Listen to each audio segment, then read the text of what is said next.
Bueno, mi nombre es Virgilio Pereira, tengo más de 50 años de periodismo en distintos medios periodísticos y creo que no me quedó ninguno sin experimentar, pero bueno, esa es historia.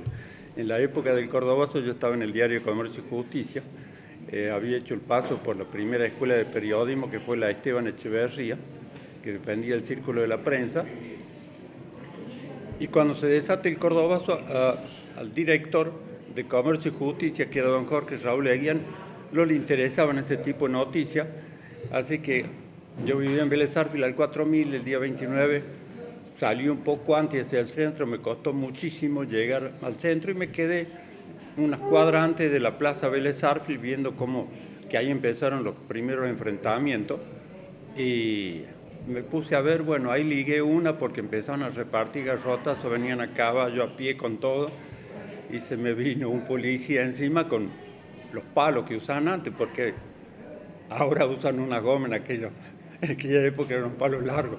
Se me ocurre sacar la credencial y decirle que soy periodista. Entonces el palo, que lo tenía agarrado con una mano, lo agarró con las dos manos y me lo cruzó por la espalda.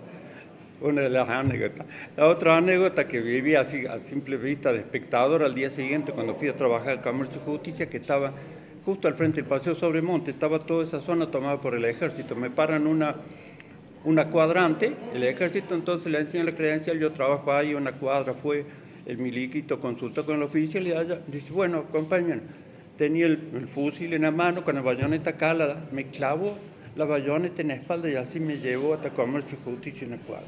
Tuve un largo tiempo con la marquita de la punta de la bayoneta clavada en la espalda. Esas son las experiencias, o sea, que he tenido con respecto al Cordobazo, pero simplemente como un testigo, como un curioso, digamos, porque no. Después sí tuve oportunidad de vivir otros episodios en esa triste época. Justamente un mes después del Cordobazo, en Buenos Aires, el 30 de junio, lo matan a Timoteo Bandor. Yo estaba en el congreso que la Federación Argentina de Trabajadores de la Imprenta realizaba en la colonia de vacaciones de Viale Macé. Yo concurrí ahí por mi gran amistad con Juan Malvar, que era el secretario de la Unión Obrera Gráfica Cordobesa, y me pedía siempre colaboración para los congresos, en asesoría técnica, en la difusión de lo que pasaba.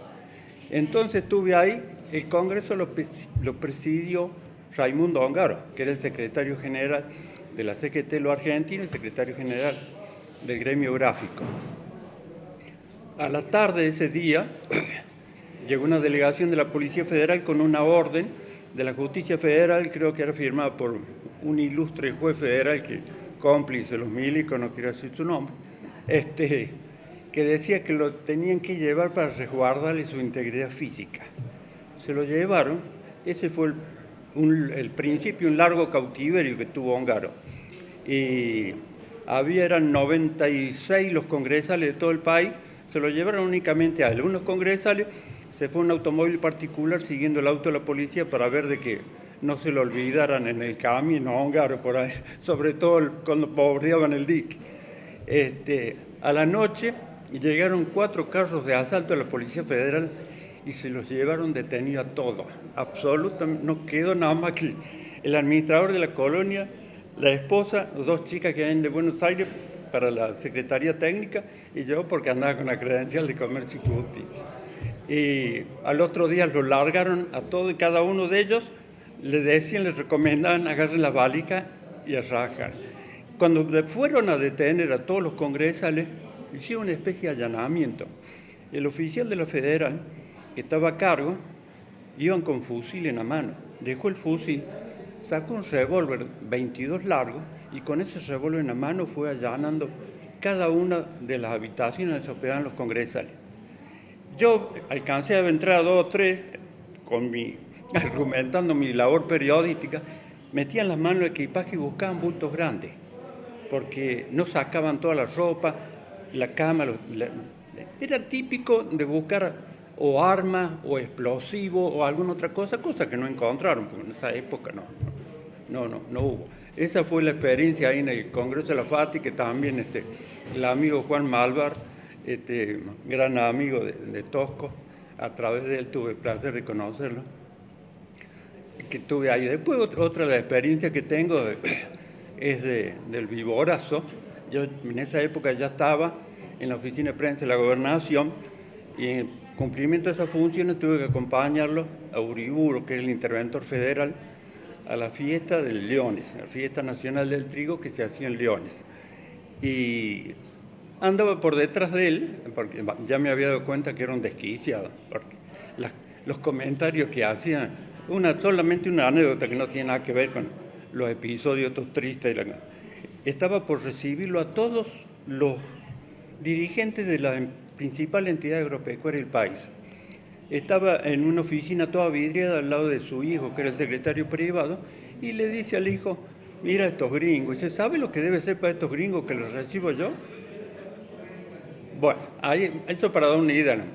A la noche estaba Levington, estaba Cordón Aguirre, el ministro del Interior, pidió todos los discursos que se iban a pronunciar esa noche al intendente, al presidente del club y del gobernador. Lo manda al hijo con el discurso. Tardó como 1 hora y media, me faltaba poco para que se inicie el acto. Cuando vuelve lo maltrata al hijo, ¿por qué te demoraste tanto? Entonces le explica, estuve sentado ahí y dice, no lo vieron. ¿No lo vieron? No, dice, contame qué pasó. No, estuve sentado ahí, me llamó, dice, ¿usted qué hace ahí? No, dice, el discurso, no, dice, anda.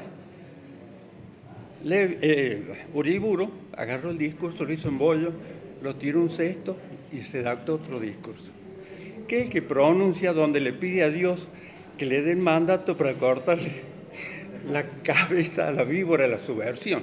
Mientras decía ese discurso, bueno, Levington era un rostro inmutable, uno no sabía si estaba serio, dormía, estaba pensando porque no se le movía un músculo de la cara, pero Cordón Aguirre, cuando empieza a escuchar el discurso, se desencajó.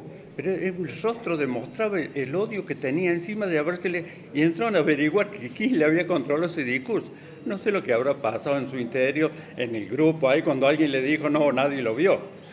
Eso desencadenó 2 días después el famoso Viborazo, que terminó con la corta gestión de esta. Que en el acto de asunción, el acto de asunción de uno de los ministros, que era Sánchez Bretón, que era ministro de Gobierno, tengo la fotografía de esa, cuando le toma juramento Uriburu, sabiendo quizás, como buen abogado, que lo que estaban haciendo era inconstitucional, cuando va a jurar no pone la mano sobre la Biblia, sino sobre el libro de acta.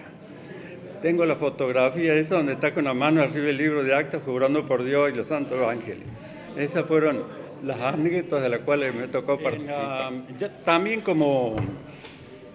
ya siendo empleado de redactor de la oficina de prensa de la Casa de Gobierno, en la época de la Cábane, paralelamente desempeñaba la conducción del Círculo de la Prensa de Córdoba junto con Pedro Troilo, Felipe Nicola, Gonio Ferrari,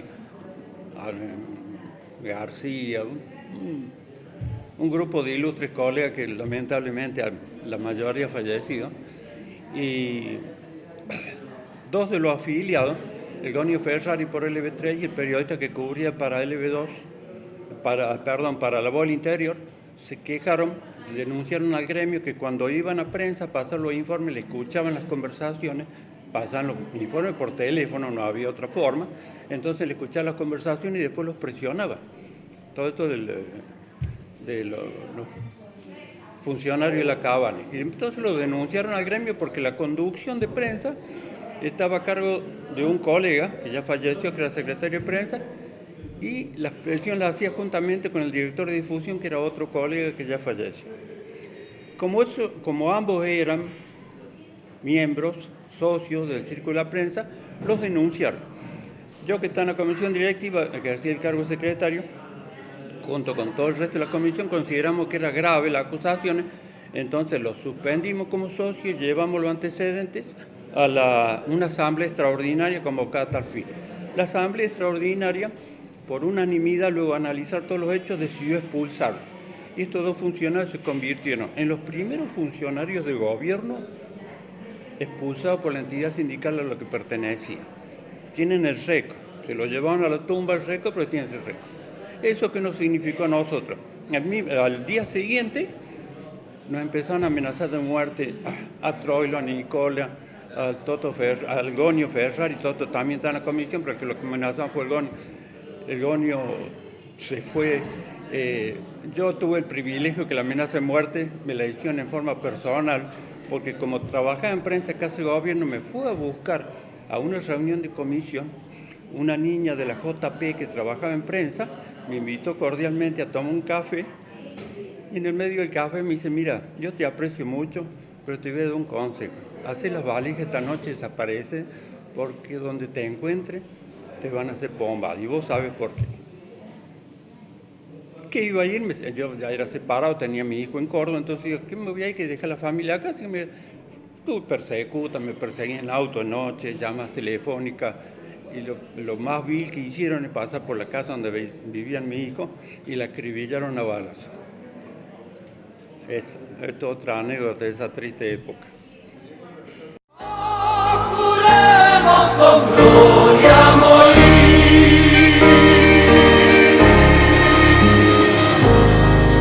Y juremos con gloria vivir.